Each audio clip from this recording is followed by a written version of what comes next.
Vamos conversar a partir de agora com a deputada estadual por São Paulo, a deputada mais votada da história do Brasil, deputada Janaína Pascoal, que gentilmente participa mais uma vez do nosso programa. Deputada, bom dia, é um prazer recebê-la mais uma vez.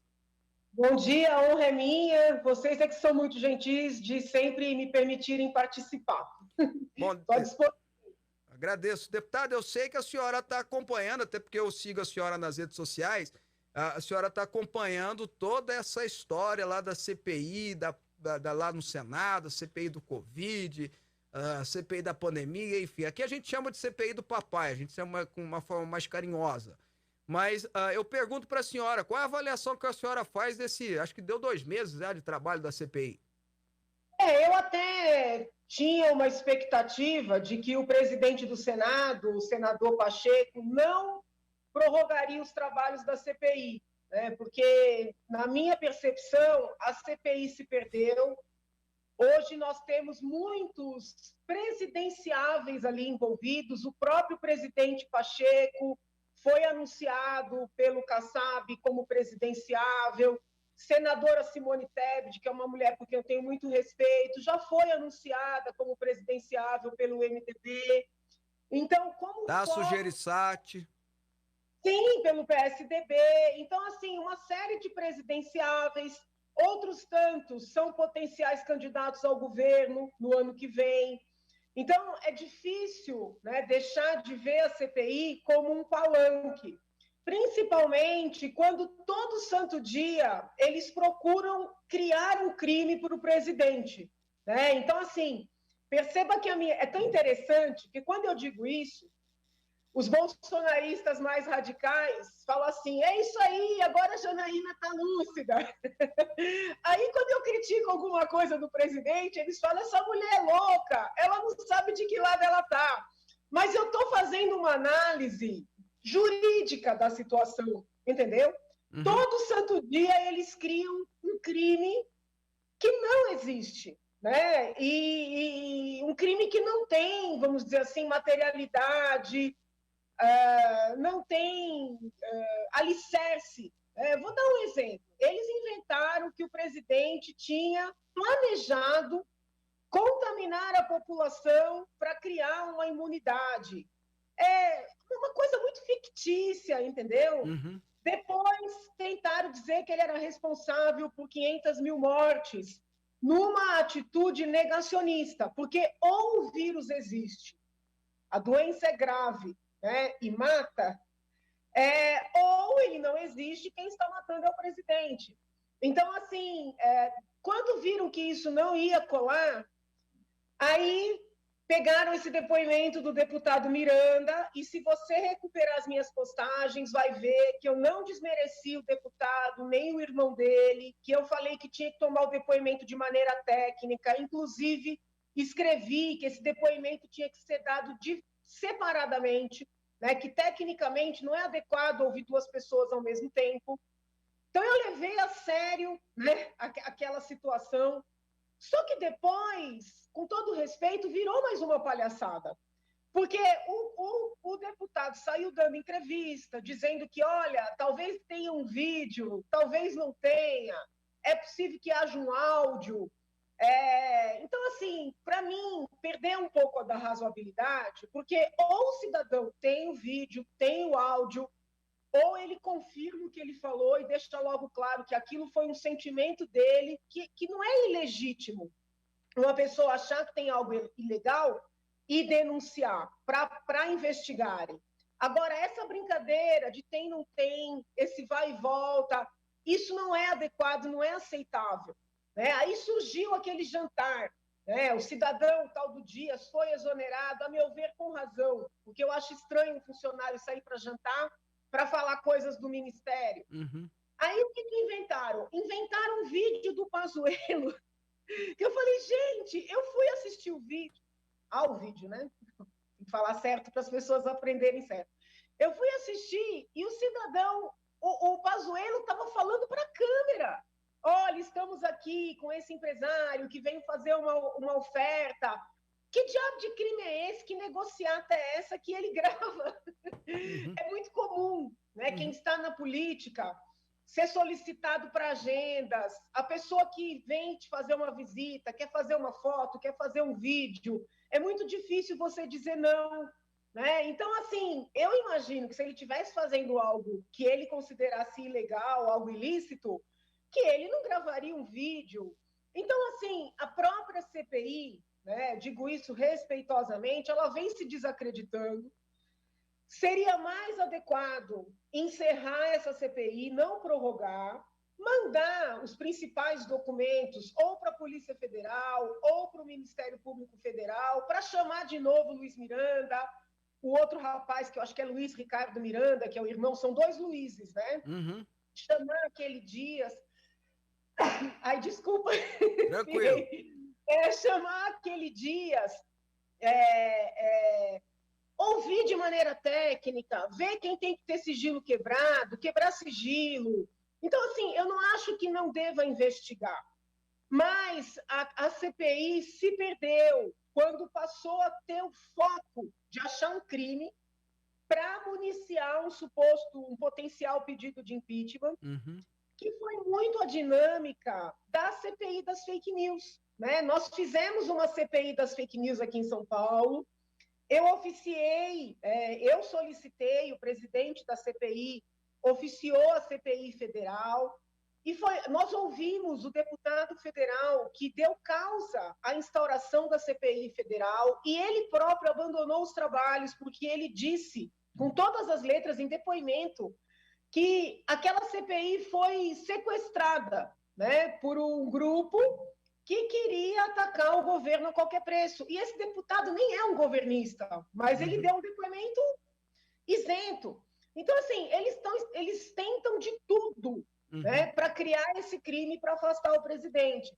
Com isso, eu não estou fazendo uma defesa cega do presidente, sou, assim, constante nas minhas críticas barra conselhos, né, porque eu quero que o governo dê certo, eu quero que o jovem olhe uma direita no poder, né? Se é que é direita, porque às vezes tem comportamentos que eu nem considero de direita, mas eu quero que o jovem olhe e tenha vontade de entender o que é um pensamento conservador, que queira estudar, entendeu? Porque eu estou muito chateada que eu ouço muitos jovens dizendo, não, eu não quero, né? Não lembra, não vivenciou o governo do PT, ou vivenciou muito pequenininho, então não lembra do que era, né, dos riscos que nós corremos, inclusive atualmente de eles voltarem. Então eu sempre estou tentando abrir os olhos de quem está no poder para que esses equívocos que são cometidos de maneira gratuita, não estou falando de crime, estou falando de erros, né, eles sejam consertados a tempo, entendeu? Porque Deputada, assim, o país está num momento delicado, né? A gente corre risco, sim, da esquerda voltar. E nesse ponto, eu preciso ser muito dura. Não adianta os apoiadores do presidente quererem dizer que se ele perder vai ser fraude, porque ele não está forte na sociedade, né? Isso é fato. Então, eu preciso olhar a realidade, né? Eu defendo o voto impresso, sempre defendi, mas não adianta querer dizer que se ele perder vai ser fraude, porque os eleitores de Bolsonaro estão muito decepcionados. Então, ou ele olha para isso e corrige enquanto é tempo, né? Ou vai acabar tendo que fazer um discurso aí de fraude, mas a verdade é que ele corre risco, sim, né, de perder e de nem ir para o segundo turno. Deixa eu fazer uma pergunta para a senhora sobre o caso Covaxin, que agora é o último tema, o último assunto aí da CPI, né, dessa tentativa de imputar crime, etc e tal. Houve uma intenção, mas não houve, como a senhora colocou, materialidade porque não teve o pagamento, não teve dinheiro, não teve entrega de produto e tal. Pode ter tido uma intenção, o máximo que pode ter tido é uma intenção, e olha lá, hein? A gente ainda tem que ver se teve mesmo uma intenção de fazer coisa errada, vamos dizer assim, fazer uma coisa ilícita. Bom, é uma pergunta que eu faço para a senhora. Eu estou certo nessa análise que eu estou fazendo ou não? Estou errado? Bom, tem que só tomar cuidado, porque o crime de corrupção, ele pode se caracterizar mesmo sem a entrega. Então, se um funcionário público, por exemplo, na hora que está tratando de uma determinada contratação. Se ele solicitar uma vantagem ilícita, ele já praticou o ato de corrupção. Então, tem que tomar um pouco de cuidado, né? Eu entendo quando o presidente diz assim, nós nem compramos, né? Ele tem razão por um lado, mas, sob o ponto de vista técnico-jurídico, se algum daqueles senhores ali, né, que foram ouvidos, tiver feito uma solicitação, ou o contrário, se o empresário tiver feito uma oferta, mesmo não pagando, ele já cometeu o crime, entendeu? Uhum. Então, assim, mesmo não tendo saído o negócio, é possível ter uma apuração. É oferecer vantagem devida, seria isso? Isso. Mas eu penso assim, uma apuração, primeiro, da ponta. Porque o que eu sinto é que a CPI não quer investigar o meio. Ela quer logo pular a etapa e atribuir um crime ao presidente. Por exemplo, o deputado Ricardo Barros, que é o líder do governo, tá? Ele está pedindo para ser ouvido. Se a CPI quisesse mesmo apurar, já teria marcado a data. Mas eles não querem apurar a situação meio, né? Quem ofereceu o quê, quem solicitou o quê, se ofereceu, se solicitou. Que influência é essa, se é que tem, que Ricardo Barros, né, dizem que tem no Ministério da Saúde? Ele quer ser ouvido. Não querem apurar, querem pular degraus para dizer que o presidente cometeu prevaricação. Mas como prevaricar se ninguém quer apurar o crime? Está compreendendo o que eu estou dizendo? Sim. É lógico. Então, assim, eu não estou dizendo que não seja caso de investigar o que foi alegado pelo deputado. Até acho que é. Mas pelas instâncias competentes, porque, para mim, já está evidente qual é o objetivo da CPI. Por isso é que eu digo que a CPI se perdeu. Entendi. Robson Alves, entra na entrevista, por favor. Bom recebê-la novamente aqui, deputada, né? É sempre bom esclarecer o nosso telespectador e o nosso ouvinte. Eu quero entrar mais nesse detalhe ainda, falando sobre política, sobre essa questão do voto impresso. Eu já sei, também sigo a senhora nas redes sociais, a senhora é a favor do voto impresso, mas nós temos uma situação em que o nosso presidente diz que tem como provar que nas eleições anteriores, entre o embate Aécio Neves e Dilma Rousseff, aquela eleição poderia ter tido problemas, e ele vai provar isso. Eu posso entrar na sua pergunta? Pode. Deixa eu só fazer um acréscimo na pergunta aqui sobre o voto auditável, voto impresso, qualquer que seja o nome, acrescentar. E o que a senhora está achando do supremo lobismo? Né? Agora nós temos um lobby supremo no Congresso Nacional para a rejeição, né? Vamos lá. Primeiro, o Supremo, tá? Penso que o Supremo exorbita suas competências quando seus membros agem como parlamentares, né? Porque, assim, é óbvio que os ministros têm o direito, como cidadãos, de emitirem a sua opinião, mas eles exorbitam, a meu ver, quando se reúnem com políticos para garantir que não vão votar desta forma ou de outra. Então, eu, nesse aspecto, concordo com as críticas do presidente, nessa atuação muito proativa dos ministros. Por outro lado, entendo que o presidente erra, e erra feio, ao fazer afirmações categóricas que ele não tem como comprovar. Porque se ele tivesse, ele já teria apresentado. O presidente, como eu também, se incomodou, e eu me incomodei à época, porque liguei para Deus e todo mundo, com aquela apuração em 2014, que se vocês forem resgatar, houve uma mudança no horário de verão. E aí os votos do Norte entraram de repente, e o candidato, né, que era contrário ali ao Partido dos Trabalhadores, ele estava indo bem, de repente entra um monte de votos e vira. E quando o presidente diz que ele não quer sala secreta, por que ele diz? Porque naquele ano houve uma tal sala no TSE, onde 40 funcionários ficaram trancados. E eu lembro que muita gente queria saber quem eram esses funcionários, ninguém sabia o nome desses funcionários, teve esse interregno das 2 horas do horário de verão, houve uma mudança repentina de horário de verão. Então, assim, eu, que sempre fui muito atenta a vida política no nosso país, eu fiquei muito incomodada com aquela apuração. E a legislação eleitoral é clara, que a apuração precisa ser pública. Então, quando o presidente critica a sala secreta, é disso que ele está falando. Uma coisa é ele dizer, isso me incomodou, eu não quero que isso aconteça dessa forma novamente, eu quero que a eleição tenha mais segurança, porque todos esses sentimentos dele também são meus. Mas ele não pode fazer as afirmações que ele faz, porque ele não é qualquer pessoa, ele é o presidente da República. Então, uma autoridade, ela acaba tendo mais peso na sua fala, entendeu? Então, assim, nisso que eu critico a assessoria do presidente, os deputados que são mais próximos. Ele não conseguiu fazer a transição, tá, de deputado temático para presidente da República. E quando eu digo isso, os apoiadores falam, a gente prefere que ele é uma pessoa honesta, ele é uma pessoa, vamos dizer assim, transparente, ele não fala difícil. Mas, gente, existem, assim, as exigências do cargo, entendeu? A ritualística do cargo, né? O senhor é um líder religioso, aqui o senhor está como jornalista, mas eu imagino que quando o senhor está fazendo...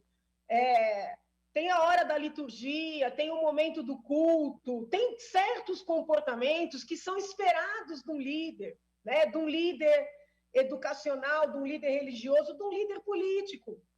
Então, ele tem que entender... A famosa liturgia do cargo, né? Isso, ele tem que entender que ele está, né, ofendendo todos os funcionários da Justiça Eleitoral, que ele está colocando em dúvida todas as eleições, inclusive a dele, né, a minha. Então, ele tem que parar com esse comportamento, né? Ele tem que parar, não de defender o voto impresso, porque isso é uma convicção que é dele, que sempre foi minha, que é de muitos brasileiros, mas de fazer essas afirmações, sabe, sem uma comprovação. Ele tem que ter mais responsabilidade, a palavra é essa. Ele não é qualquer pessoa, né? Ele é um líder de uma nação importantíssima, que tem dimensões territoriais, né? Quando eu tinha contato com ele, eu falava essas coisas para ele, entendeu? Só que hoje eu acho que ninguém fala, todo mundo aplaude, aplaude, aplaude. Aplaudir um líder de qualquer jeito é ajudar para afundar esse líder. Certo, deputada, ainda perguntando sobre esse assunto, vamos falar agora da questão dessa nova reforma ministerial do governo federal, que tem também aí a opção de colocar na Casa Civil Ciro Miranda. Como é que a senhora vê isso? Veja, a Casa Civil, né, é o principal cargo. As pessoas às vezes desmerecem porque não tem ali uma matéria específica, né, como saúde tem, como educação tem. Mas, em regra, se coloca na Casa Civil uma pessoa de extrema confiança, né? Eu não tenho como dizer se o senador Ciro é esta pessoa de extrema confiança do presidente. Também não quero ser injusta e fazer nenhuma acusação ao senador, né? Porém, o nome dele foi envolvido no processo do mensalão, se eu não estou equivocada, no processo do Petrolão, na Lava Jato, de forma que trazê-lo para o coração do governo finda sendo incoerente com a própria plataforma de campanha do presidente. Então, eu quero assim, ser muito assim, responsável também, não estou atribuindo nenhum comportamento ilícito ao senador, não estou fazendo nenhum tipo de acusação. Agora, o nome dele apareceu numa série de situações de possíveis ilicitudes, e o presidente foi eleito, né, para combater corrupção, para combater peculato, muito no vácuo do processo de impeachment, que tinha como base o Petrolão. As pessoas falam da pedalada, mas quem lê a denúncia do impeachment vai ver lá que eu falei muito de Petrolão. O presidente foi eleito no vácuo do impeachment, o presidente foi eleito no vácuo da Lava Jato. porque ele não participou nem do impeachment nem da Lava Jato. Ele sim surfou a nossa onda. E agora que ele chegou lá, ele vai dar o coração do governo para uma pessoa que, em tese, estaria implicada nessas situações. Para piorar, uma pessoa que deu muito apoio para o governo do PT, né? Tem aí campanha casada, o presidente diz... Deputado. O presidente diz assim, não, mas é porque no Nordeste, para se eleger, tem que elogiar Lula, né? Mas, deputado, o Ciro... Às vezes a gente faz uma crítica ao presidente, apanha nas redes até dizer chega, de comunista, de esquerdista. E aí o cidadão que apoiou Dilma, ele vai levar para o coração do governo? Mas, deputado, o Ciro Miranda é coerente. Ele é coerente. Ele é sempre governo. Ele é sempre governo. Não interessa quem é governo. Então ele era governo no Fernando Henrique, governo no Lula, na Dilma, no Temer e agora no Bolsonaro. Ele é coerente, ele sempre é governo, ele nunca é do outro lado, né? Tem que ver se o presidente está sendo coerente, né?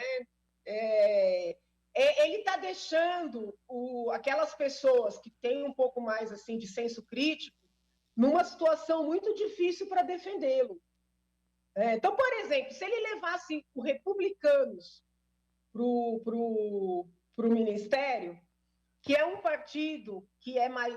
Não é que é mais base, mas que tem a ver com as pautas, entendeu? O Partido dos Republicanos, eventualmente, pode ter um quadro ou outro, com alguma situação, podem gostar ou não gostar, mas tem a ver com as bandeiras do presidente, né? Então, se ele levasse alguém do Republicanos, eu acho que não haveria tanta incoerência com ele levar o PP, né, para o coração do governo. E estou dizendo isso porque assim, nem sei o que vai acontecer, porque ontem saiu uma notícia que haveria uma grande fusão, não sei se os senhores leram. Vimos sim. Do PP com o PSL e o DEM. com qual mais? O DEM. Com o DEM. Eu achei estranhíssima a notícia. Eu acho que não acontece, não. Com toda sinceridade, é muito cacique para pouco índio, mas tudo bem. Eu achei esquisita a notícia, né? Mas a gente já não sabe mais, porque o país parece que está tão enlouquecido. Deputado, eu vou ter que encerrar. Eu vou ter que encerrar a entrevista aqui, porque o tempo já foi. Quero agradecer muitíssimo, mais uma vez, a senhora por honrosamente participar do nosso programa aqui e abrilhantar a gente. Muito obrigado, deputada. Eu que agradeço. Saúde, fiquem com Deus. Aí, deputada Janaína Pascoal tá virando comentarista do programa já, simpaticíssima, né? A deputada é simpática e muito coerente bacana. também. E provável, né? Nós conversamos já isso aqui, provável senadora, né? Pois candidata senadora na eleição do ano que vem. Aceita, deputada, vai pro Senado. Vamos aí seria legal ver ela numa CPI, Seria legal, seria legal. Ô, Robson,